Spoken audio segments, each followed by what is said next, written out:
Salut les gens! Aujourd'hui on se retrouve sur une vidéo qui va parler de van life et qui va parler plus précisément du chauffage. Et oui, comment se chauffer quand on est dans un véhicule, que ce soit un petit véhicule comme le mien ou que ce soit un van ou carrément un camping-car, un véhicule aménagé, peu importe ce que c'est, il y a différentes façons de se chauffer. Que ce soit par une installation bien particulière ou que ce soit des techniques un petit peu, on va dire, ouais, des techniques de grand-mère, on peut dire ça comme ça. Bref, on va essayer de tout traiter dans cette vidéo. Peut-être que j'en oublierai, dans tous les cas il y a l'espace commentaire pour ça, vous avez l'habitude.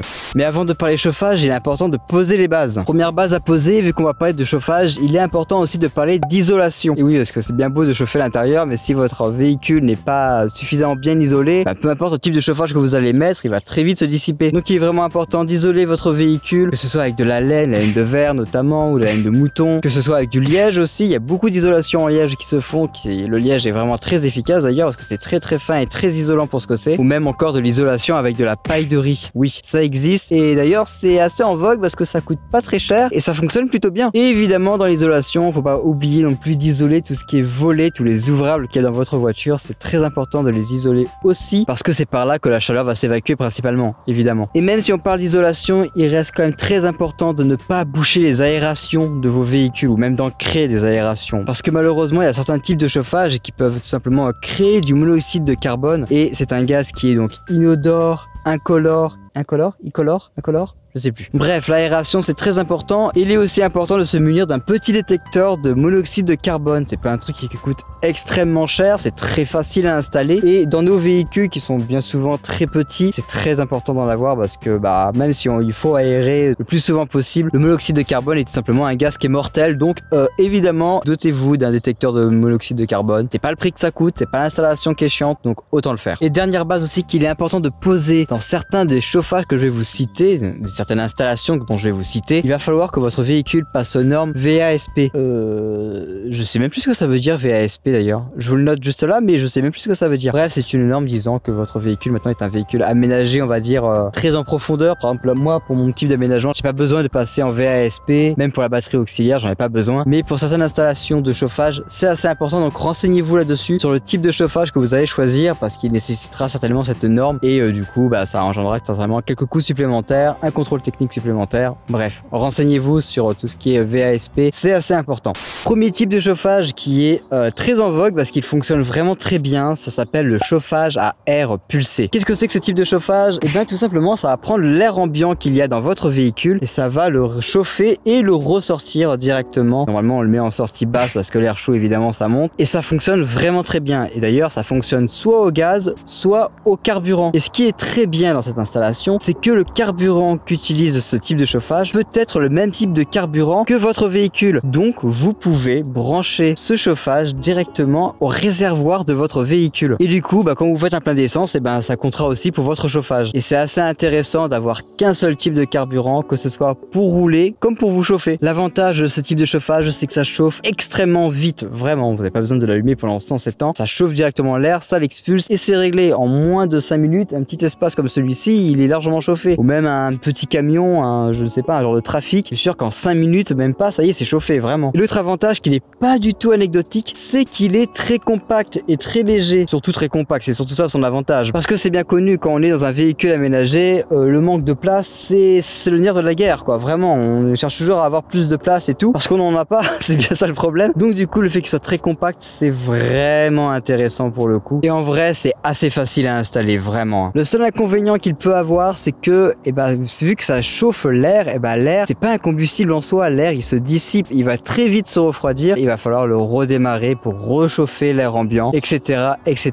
C'est son seul inconvénient qui est quand même notable, faut le dire. Second type de chauffage, le chauffage au gaz. C'est un petit peu comme votre chauffe-eau chez vous. Vous savez, vous avez le petit chauffe-eau avec la flamme et tout, et c'est ça qui va vous réchauffer. C'est exactement le même principe. Pour ce type d'installation, il vous faudra évidemment une cheminée sur le toit de votre véhicule. Vous n'avez malheureusement pas le choix. Cependant, il existe des chauffages à gaz qui sont faits pour les vannes. C'est certes un peu plus cher, mais pour le coup, vous n'avez pas besoin de toit. Vous n'avez pas besoin de toit, pas besoin de cheminée de toit. Vous voyez ce que je veux dire? Donc du coup, pas besoin de percer, tout ça, c'est assez facile à installer, c'est encore plus facile à installer. Et son principal avantage, c'est qu'il consomme très peu en électricité. Et oui, comme c'est un chauffage au gaz, au gaz. Comme c'est un chauffage au gaz, il a simplement besoin juste à l'allumage d'un tout petit peu d'électricité. Donc autant vous dire que ça consomme quasiment rien en électricité, seulement à l'allumage. Donc c'est vraiment un immense avantage que vous pouvez avoir là-dessus. Et évidemment, vu que c'est un chauffage au gaz, ça consomme beaucoup de gaz. Et c'est là son inconvénient. Trouver des bonbonnes de gaz, c'est pas forcément facile. Les bonbonnes de gaz sont assez onéreuses en vrai, hein, faut pas se le cacher. Donc certes, vous consommez très peu en termes d'énergie électrique, mais au niveau des bouteilles de gaz, vous risquez d'en consommer quand même pas mal. Mais ça reste un type de chauffage qui fonctionne vraiment très bien. Après, l'autre inconvénient, évidemment, c'est comme c'est un chauffage au gaz, mettre du gaz dans son véhicule, on rentre dans les normes VASP et l'installation du chauffage au gaz doit répondre à certaines normes d'isolation, d'évacuation de l'air, etc., etc. Bref, c'est quelque chose sur lequel il faut vraiment se renseigner. Mais bon, autant vous dire qu'une fois que c'est installé, c'est installé. Une fois que c'est aux normes, c'est aux normes. Et puis vous avez au final un bon système de chauffage. Autre installation de chauffage auquel on ne pense pas souvent et qui est de plus en plus utilisée, je le vois de plus en plus, c'est tout simplement le poêle à bois. Oui, vous pouvez mettre un poêle à bois dans votre fourgon aménagé. Il n'y a aucun souci là-dessus. Évidemment, il vous faudra une cheminée pour évacuer les fumées. Mais l'intérêt du poêle à bois, c'est que ce coup-ci, le poêle à bois ne réchauffe pas l'air. C'est la bûche qui est à l'intérieur du poêle à bois qui va diffuser sa chaleur. Et du coup, vous avez une chaleur en continu et ça c'est très avantageux. Pas besoin de redémarrer votre chauffage dès lors qu'il fait froid. Pendant que vous allez vous endormir, il va diffuser sa chaleur. Évidemment, il faut prévoir un endroit où stocker des bûches de bois. Il faut aussi les trouver, ces bûches de bois. Du bois, vous en trouvez dans la nature, hein, c'est clairement pas un problème. Du bois mort par terre, c'est très facile à en trouver. Et comment vous dire qu'en termes de désavantages, c'est très compliqué d'en trouver parce qu'il a vraiment que des avantages. Cependant, il en a un. Évidemment, vous le devinez, si on dit poêle à bois, dit évidemment cheminée. Et il faut ramoner cette cheminée. Il faut évidemment nettoyer le poêle à bois, bien entretenir son matériel. Et c'est beaucoup plus inconvénient que les chauffages classiques que je vous ai cités précédemment parce que tout simplement c'est de la fumée qui va rentrer dans les conduits, et la fumée de bois, donc évidemment ça s'encrasse très rapidement et du coup c'est hyper important de bien l'entretenir et il faut l'entretenir souvent. Et c'est là son désavantage. Mais ça reste un très bon système de chauffage, vraiment. Je pense que le jour où j'ai un van à aménager, un petit camion à aménager, ça sera le type de chauffage que je vais utiliser, je pense. Dernier type de chauffage que je ne vous ai pas encore cité, c'est le chauffage électrique. Et oui, je vous ai cité celui au gaz, le chauffage au bois, le chauffage... j'ai perdu le nom. Le chauffage au carburant. Mais évidemment, vous pouvez tout simplement avoir un chauffage électrique, même un petit radiant. Vous pourrez avoir un petit radiant dans votre fourgon aménagé, il n'y aurait aucun problème là-dessus. Évidemment, le chauffage électrique nécessite du 220 volts, donc il vous faudra un convertisseur. Je pense que tous ceux qui ont un véhicule aménagé ont prévu un convertisseur ou un truc du genre, ou du moins ils peuvent très facilement en installer un. Cependant, ce type de chauffage qui certes va très bien fonctionner, il a un inconvénient qui est notable, c'est qu'il utilise énormément d'électricité. Et je peux vous assurer que vous ne produirez pas assez d'électricité dans votre véhicule, à moins que vous ayez un système électrique du tonnerre, vraiment un énorme truc. Mais globalement, vous ne générerez pas assez d'électricité pour tout simplement l'utiliser convenablement. Et du coup, ce type de chauffage est vraiment intéressant si vous vous branchez très souvent sur du 220 volts. Si vous vous branchez dans un camping ou dans un aire de camping-cariste ou un truc comme ça. Une aire de camping-cariste ou un air de repos? Ouais, un air de camping-cariste. Ouais, je révise mon français en même temps, j'essaye. Et donc c'est que là qu'il s'avérera très utile, à moins que vous ayez une machine de guerre en termes de production d'électricité, une centrale nucléaire dans votre van, je sais pas, un truc du style. Mais dans tous les cas, ça risque d'être très compliqué avec seulement la production de votre véhicule. Donc ce type de chauffage est sans doute un très bon système de chauffage, mais il faut que vous soyez quelqu'un qui se branche très souvent sur du 220 volts. Et là, à ce moment-là, vous aurez vraiment... ça sera vraiment votre type de chauffage. Et c'est pour ça que je fais cette vidéo et que je vous parle autant des avantages et inconvénients, c'est que c'est en fonction de votre mode de voyage, de votre type de véhicule, que vous allez pouvoir vraiment intelligemment choisir votre type de chauffage. Mais les types de chauffage, il en existe d'autres. C'est des techniques un petit peu de boy scout, mais ça passe, vous allez voir. Un autre type d'électricité, un autre type de chauffage plutôt, c'est pas l'électricité. Un autre type de chauffage, bon là c'est pas une technique de boy scout, mais je l'ai mis un petit peu dans les autres, c'est le chauffage au sol, complètement faisable dans un van aménagé. Il suffit tout simplement de surélever, c'est plus français, surélever votre installation, de faire un genre de coffrage au sol pour y mettre tous les tuyaux de chauffage au sol. Et c'est quelque chose que vous pouvez faire, un chauffage à eau par exemple est totalement faisable, ou même le chauffer au gaz directement. Mais le chauffage au sol est quelque chose de totalement faisable et quelque chose qui fonctionne plutôt bien en termes de, comment dire, de vraiment chauffer tout l'espace, vu que c'est tout le sol qui se chauffe, et vu que c'est au sol et que l'air chaud monte, bah ça va se diffuser entièrement dans votre véhicule. Donc oui, le chauffage au sol existe.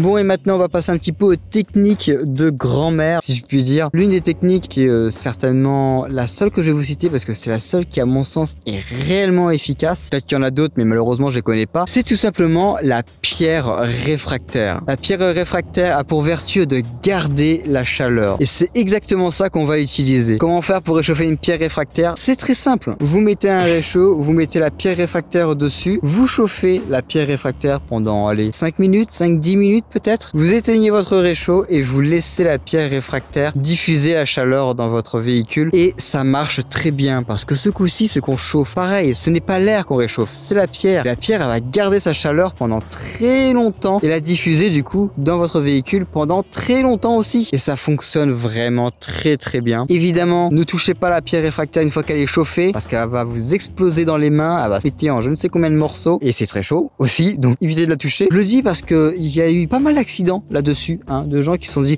ah bah elle est chaude mais je vais la déplacer, je vais la mettre là-bas avec des gants ou je sais trop quoi, et puis au final la pierre leur a éclaté à la gueule. Évitez, hein. Si vous la posez sur le réchaud, vous la chauffez, vous la laissez et puis basta.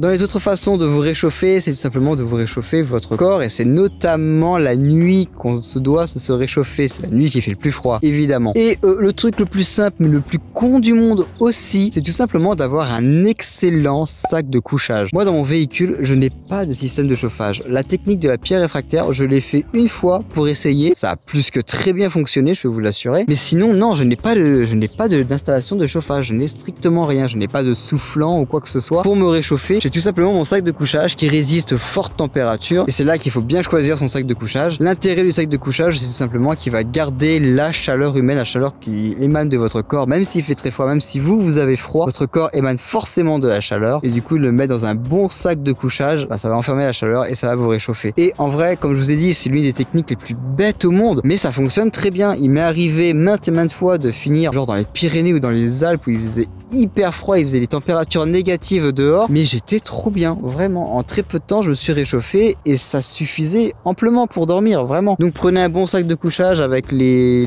moins 10 degrés ou je ne sais trop quoi là qu'il y a. Il est toujours écrit sur les sacs de couchage à quelle température ça résiste, un truc comme ça. Donc vraiment un bon sac de couchage, pour moi, c'est vraiment la clé de correctement se réchauffer. Il n'y a clairement pas photo. Comme on parle de réchauffer le corps, il y a un truc qui est... Je pense que c'est important de le dire dans cette vidéo, on parle de chauffage, on parle de se réchauffer le corps, tout simplement. C'est qu'il faut savoir que la chaleur de votre corps s'évacue principalement par le haut de votre tête. C'est le haut de votre tête qui est le plus chaud dans votre corps humain et c'est par là que la chaleur de votre corps s'évacue le plus vite. Donc évidemment, bah, portez un bonnet, c'est tout con, hein, vraiment. S'il fait froid dans votre véhicule, que vous êtes dans votre sac de couchage qui fait très froid, vraiment, dormez avec un bonnet sur la tête. C'est con, c'est tout con, je sais, mais c'est vrai, ça fonctionne. Mettez un bonnet quand vous dormez, vous verrez que que cette sensation de froid, elle va s'atténuer, vraiment. Et protégez les extrémités aussi, les mains dans le sac de couchage, tout ça. Bref, c'est tout con, mais ça va mieux en le disant. Et pour les plus frileux d'entre vous, tout simplement, la technique de la bouillotte. Alors je sais qu'il y a certains malins d'entre vous qui vont dire, moi je pisse dans une bouteille en plastique et après ça me réchauffe, pourquoi pas, vous faites ce que vous voulez.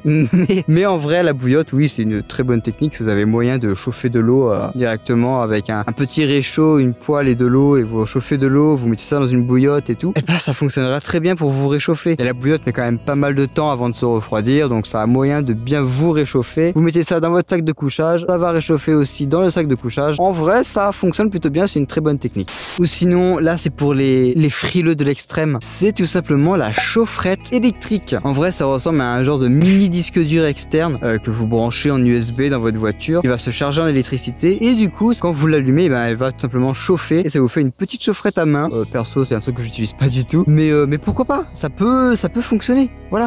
Bref, je vous ai parlé un petit peu de tout en termes de chauffage, que ce soit des installations, des techniques, un petit peu de boy scout pour se chauffer. Alors je connais pas toutes les techniques du monde pour se réchauffer. Évidemment, dormir habillé, c'est une technique. Avoir plusieurs couches de draps autour de soi. Il y en a qui utilisent la technique du sac à patates, c'est-à-dire qu'ils dorment en sous-vêtements et ils ont un tissu de crado autour d'eux. Autour, ils ont encore un plaid, puis autour, ils ont encore une énorme couette à plumes, par exemple. Je sais que la couette à plumes, c'est quelque chose aussi qui fonctionne très bien pour se réchauffer. Ça isole vraiment du froid extérieur. Bref, je ne maîtrise pas toutes les techniques de chauffage, mais je vous en ai cité beaucoup beaucoup. Dans tous les cas, si j'en ai oublié quelques-unes, ce qui est très probable, vous avez l'espace commentaire pour nous donner justement vos petites techniques pour vous réchauffer. Et vous savez quoi, la meilleure technique pour se réchauffer, je m'amuserai à l'épingler en commentaire. On fait ça. Je pense que c'est l'une des dernières, si ce n'est la dernière vidéo qui va parler de van life, parce que j'estime que j'aurais fait le tour de ce que je connais. Hein. Vous avez vu, vous voyez mon véhicule aménagé derrière moi. Il est vraiment tout simple. Hein. Je n'y vis pas à l'année. Je l'utilise que quand je suis en voyage. Grosso modo, sur des road trips de 1 mois et demi à 2 mois. Donc j'estime que j'aurais fait le tour de ce que j'ai un petit peu à vous inculquer, à vous partager. Inculquer, c'est un petit peu bizarre comme mot. Hein. Je suis pas là pour vous éduquer, hein, clairement pas. Enfin bref, c'est certainement la fin de cette suite de vidéos sur la van life. En attendant, moi je vous dis à la semaine prochaine pour une nouvelle vidéo. N'oubliez pas le petit like, petit commentaire et l'abonnement si vous le souhaitez. Et à la semaine prochaine. Voilà.